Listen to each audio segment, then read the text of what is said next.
Karl Newport का दुईटी बही how to become a state a student एवं how to win at college यही दुईटी बही रे केते गुड़िए स्टडी टिप्स अछि जहा आपन को परीक्षा समय रे सहाय्य करिवो। सेथिरु इम्पोर्टेंट तीनोटी स्टडी टिप्स को आज आम यही वीडियो रे डिस्कशन करिबा। कार्ल न्यूपोर्ट को अनुसार जदि कौनसी स्टूडेंट यही तीनोटी स्ट्रैटेजी को फॉलो न करे तो तार परीक्षा भल होई न थाए बा से भल मार्क रखी पारेनी। यही तीनोटी स्ट्रैटेजी को जानिबा पूर्वरु मु आपन को गोटे स्टोरी कहूँ जहा टोनी रिबन्स गोटे वीडियो रे कहूतिले थरे से तांको पिलांक सहित गोल्फ खेलिबा को जाइथिले आउ से जेते बेले गोल्फ को हिट कले गोल्फ टी पाखरे थिबा लेक रे जाइकी पड़िला। से पुणी बॉल को हिट कले आउ मध्य ताहा पुणी आउ थरे जाई लेक रे पड़िला। यही परी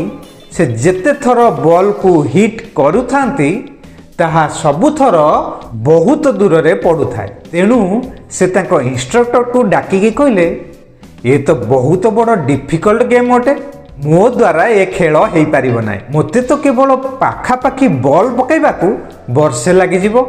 यह शुणी तांको इंस्ट्रक्टर हसिबाकू लागिले एवं कहिले ना ना ना ना ना ना तुमे केवल 1 मिलीमीटर बा 2 मिलीमीटर दूर अछ गोटे बेस्ट प्लेयर बनबा पई। यह शुणी टोनी रॉबिन्स आश्चर्य होई गेले आउ कहिले आपण ए कोन कहउचंती गोल्फ बॉल प्रति थर निज गोल ठारू बहुत दूर रे पडुछि आउ आपण कहउचंती मु केवल 1 बा 2 मिलीमीटर दूर रे अछि। एबे तांको इंस्ट्रक्टर तांको बुझाइले आउ कहिले देख तुमे जेते बेले बॉल को हिट करूछ जदि तुमे केवल 1 मिलीमीटर अलगा डायरेक्शन रे हिट करिवो तो से बॉल लेग बदल रे ग्राउंड रे पड़िवो आउ जदि तुमे आउ 1 मिलीमीटर रो डायरेक्शन बदलै दबो तो से बॉल डायरेक्ट होल रे जाई की पड़िवो आउ तुमे गोटे भलो प्लेयर बनि जिवो। माने तुमरो प्रेजेंट लेवल आउ तुमरो सक्सेस मध्य रे केवल 2 मिलीमीटर रो केवल अंतर अछि। यह सुनी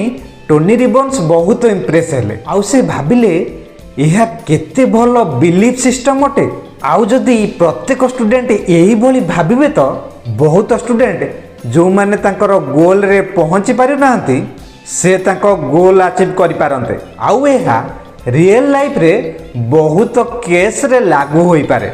एबे प्रश्न है जे आमे ए स्टोरी को काहेकि डिस्कशन कले। यही स्टोरी डिस्कशन करिवार पॉइंट है कि मोस्ट प्रोबाब्ली आम समस्तंकर लक्ष्य थाए कि सबु सिलेबस को गोटे घंटा रे कंप्लीट करबा बा बेसी पढ़िबा किंतु प्रकृत रे एपरि किछि मेथड नाही जे गोटे घंटा रे बा गोटे दिन रे सिलेबस कंप्लीट होई परिबो। किंतु हमर फेल्युअर आउ सक्सेस मध्य रे बहुत स्मॉल डिफरेंस थाए बहुत स्मॉल मेथड बा हैबिट्स रो अंतर थाए।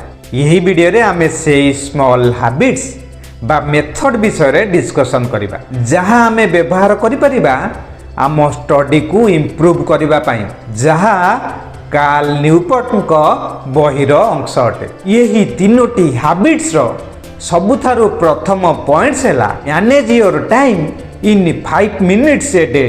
कार्ल न्यूपोर्ट ताको बही रे कहिसंती जेबे आमे सबु असाइनमेंट सबु टैक्स सबु डेडलाइन सबु गोल्स आम मन रे रखिबा ताहाले सक्सेस बनि परिबा नाही आउ ताकू न लेखिबा से पर्यंत आमे काम करि परिबा नाही। सकाळु उठी केवल 5 मिनिट लगाई थरे आपण सेई दिनर सबु काम को गोटे जगह रे लेखि दियंत। रिसर्च अनुसार जे पर्यंत आमे हमर थॉट्स को कौनसी जगह रे न लेखत सेई थॉट्स हमको डिस्टर्ब करि थाए आउ जेते बेले आमे सेई थॉट्स को किछि पेपर रे लेखि दियो तो आम ब्रेन बहुत एनर्जेटिक आउ रिलैक्स हो जाए आउ मध्य आमे प्रायोरिटी सेट करिबा रखी प्रथमे को सब्जेक्ट रो को चैप्टर को पढ़िबा आउ सेई प्रायोरिटी अनुसार आमे सब कंप्लीट करि पारो। यही सीक्वेंस हमको फेल्योर रु सक्सेस आड़ को आनी थाए। आउ सेकंड टिप्स हैला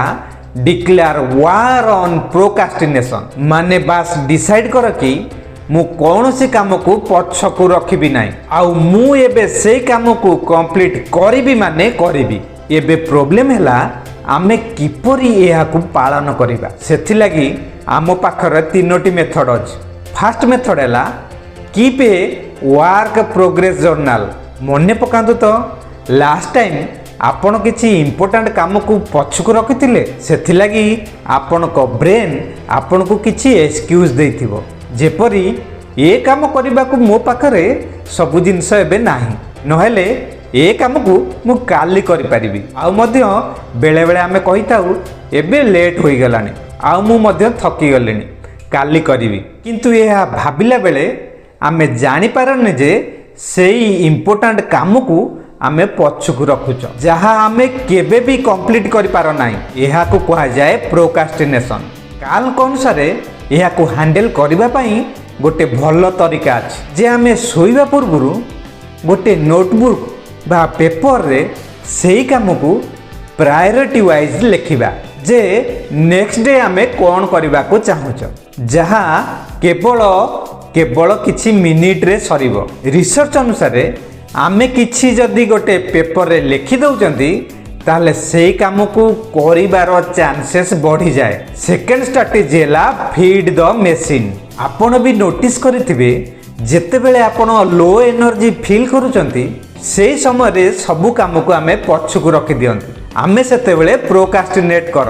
आपण इमेजिन कले आपण मने कर बहुत थकी जाइचंती कि आपण को बहुत भोक लागुची कौन आपण फोकस करि परिबे काम रे यही समय रे कौन आपण कौनसी सब्जेक्ट को पढ़ी परिबे यार आंसर हैला ना।